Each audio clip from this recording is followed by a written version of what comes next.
So when people come to our golf school, I don't talk about things like arm swing and grip and stance and posture and alignment and how I want their shoulders to move and where I want their arms to go.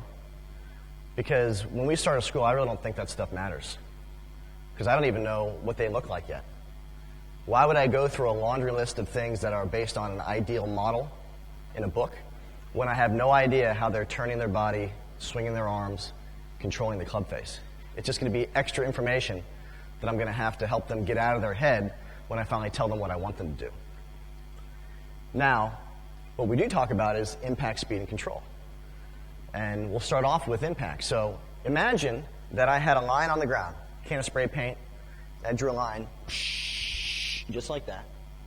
And I took 50 golf balls, and I put them side by side right on top of that line.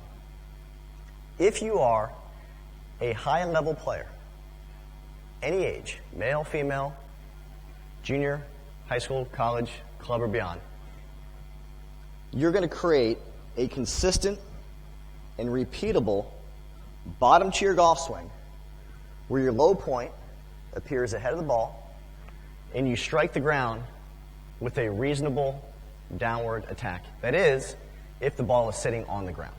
So we're not talking about drivers, we're talking about a ball on the ground being hit with an iron, hybrid, or fairway wood.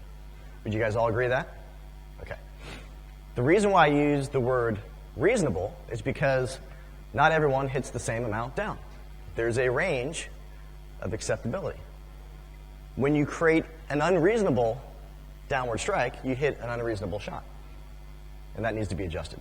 But all high-level players, consistent bottom, a reasonable downward strike, and we'll make the assumption that we have a contact that's somewhere in the center of the club face. What happens the higher your handicap goes? Bottom of the swing is more variable. Sometimes we're in the right spot. Sometimes we're a little early. Sometimes we're a lot early.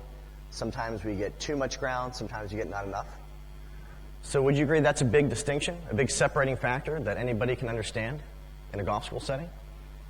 Right? So we'll say, okay, when we're evaluating your golf swings, we're going to look at your impact. We're going to evaluate the consistency of your low point and the reasonability of your strike pattern in terms of how much down you're hitting,